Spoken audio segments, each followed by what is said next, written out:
Jumat tanggal 10 September tahun 2021 kita akan mempelajari bab baru, yaitu bab 4 tentang suhu dan perubahannya. Namun sebelum itu alangkah baiknya kita berdoa terlebih dahulu menurut kepercayaan masing-masing. Berdoa dimulai. Doa sebelum belajar. Bismillahirrahmanirrahim. Raditu billahi rabba wa bil islami dina wa bi muhammadin nabiyya wa rasula. Rabbi zidni ilman warzuqni fahman. Doa selesai. Ibu akan mengingatkan kepada kalian semua, jangan lupa untuk absen kehadiran di e-learning. Tak lupa juga, Ibu terus mengingatkan kepada kalian semua pentingnya menjalankan protokol kesehatan, yaitu 6M, yang diantaranya yang pertama, memakai masker, yang kedua, menjaga jarak, yang ketiga, mencuci tangan, yang keempat, menjauhi kerumunan, yang kelima, mengurangi mobilitas, dan yang terakhir, yang keenam, menghindari makan bersama. Sebelum ke materi baru, Ibu akan mengulas terlebih dahulu tentang cara memisahkan campuran dan benda-benda yang mengalami perubahan. Coba, siapa yang bisa menjelaskan apa itu metode-metode dari pemisahan campuran? Ya, baik. Terima kasih atas jawabannya. Oke, seperti yang sudah kita pelajari, bahwa campuran terdiri atas penyaringan atau filtrasi, yang kedua ada sentrifugasi, yang ketiga ada sublimasi, yang keempat kromatografi, yang kelima distilasi. Kompetensi dasar dan tujuan pembelajaran pada pagi hari ini yang harus kalian capai. Oke, untuk kompetensi dasar, yaitu yang pertama, menganalisis konsep suhu, pemuaian, kalor, perpindahan kalor, dan penerapannya dalam kehidupan sehari-hari, termasuk mekanisme menjaga kestabilan suhu tubuh pada manusia dan hewan. Dan yang kedua, melakukan percobaan untuk menyelidiki pengaruh kalor terhadap suhu dan wujud benda serta perpindahan kalor. Sedangkan untuk tujuan pembelajarannya, yang pertama, siswa mampu menjelaskan definisi suhu. Yang kedua, siswa mampu menjelaskan berbagai jenis termometer. Yang ketiga, siswa mampu menentukan skala suhu dengan melakukan pengukuran suhu menggunakan termometer dengan benar. Yang keempat, siswa mampu menentukan skala termometer yang tak berskala dengan membandingkan termometer berskala. Kemudian yang kelima, siswa mampu melakukan percobaan pembuktian suhu dengan indera peraba.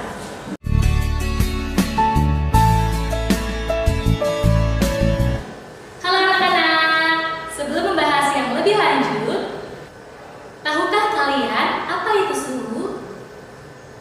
Suhu selalu dibicarakan dalam kehidupan sehari-hari. Maka pada bab ini kalian akan mempelajari suhu dan perubahannya. Lalu, bagaimanakah cara mengetahui suhu suatu benda? Kita tahu bahwa indera perasa, yaitu tangan, dapat merasakan rasa panas dan rasa dingin. Namun, apakah indera perasa merupakan pengukur panas atau dingin yang akurat dan handal? Oke, untuk mengetahui dan membuktikan hal tersebut, mari kita lakukan percobaan berikut ini. Maka alat dan bahan yang digunakan yaitu 3 buah baskom berisi air panas, air biasa, dan air es.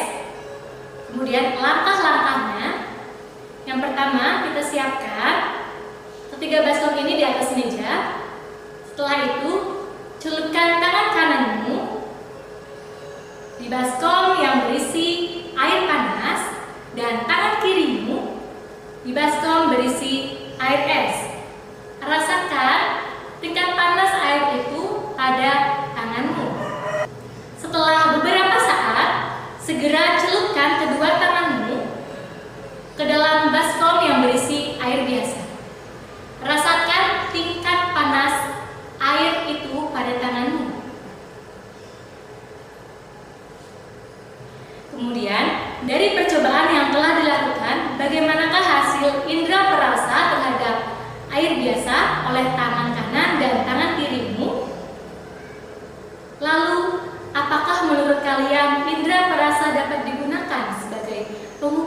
yang akurat dan handal, hasil dari percobaan untuk mengukur sebuah suhu menunjukkan bahwa indera perasa dapat merasakan tingkat panas suatu benda. Namun, indera perasa bukanlah pengukur suhu yang akurat dan handal. Karena suhu benda yang diukur dengan indera perasa menghasilkan ukuran suhu yang kualitatif, sehingga tidak dapat digunakan sebagai acuan. Oleh karena itu, suhu harus diukur secara kuantitatif dengan bantuan alat ukur bernama termometer.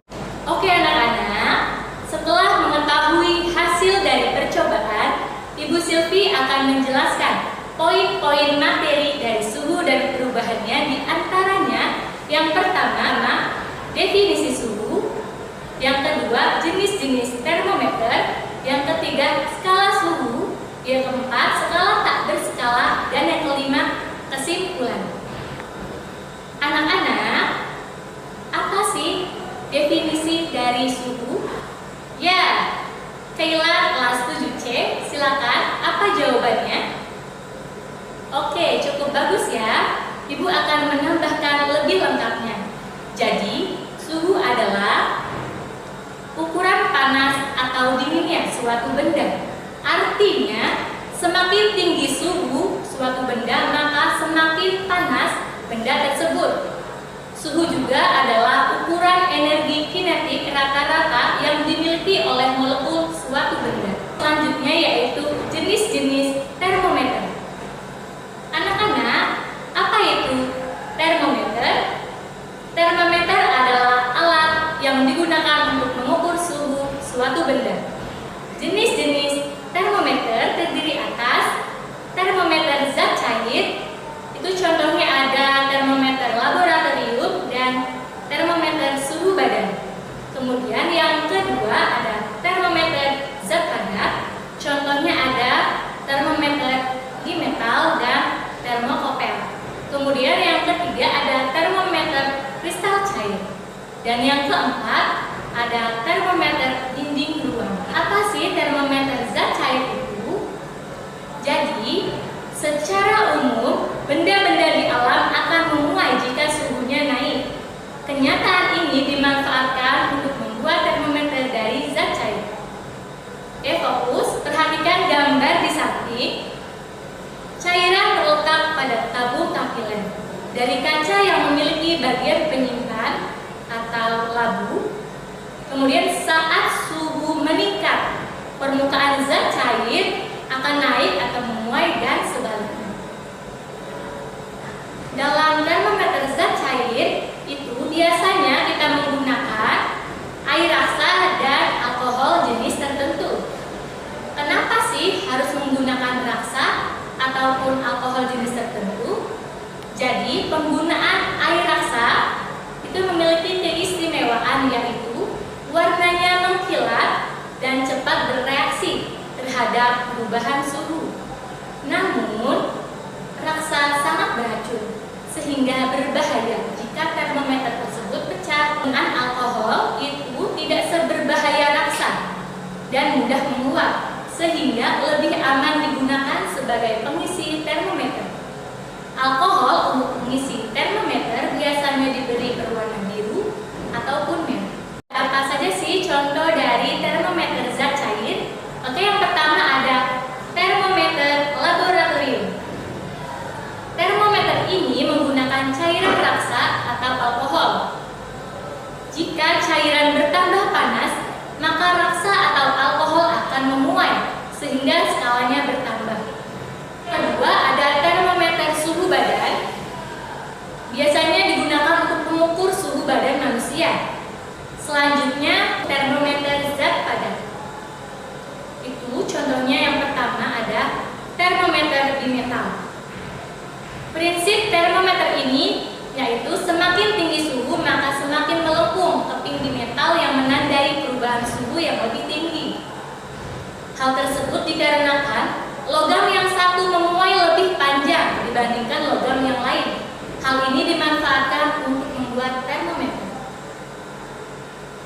Kemudian yang kedua ada termometer termokopel. Sebagai sensor pengukuran suhu, perakitan jenis termokouple digunakan dengan display, perekam, dan ajuster listrik sepenuhnya. Hal ini dapat mengukur suhu cairan, uap, gas, dan permukaan padat dari 0 derajat Celcius sampai 1800 derajat Celcius secara langsung.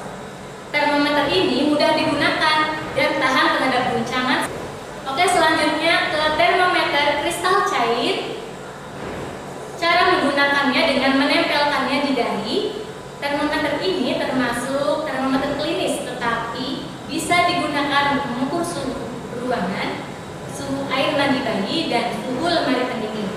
Yang terakhir itu ada termometer dinding ruang. Berfungsi untuk mengukur suhu pada sebuah ruangan.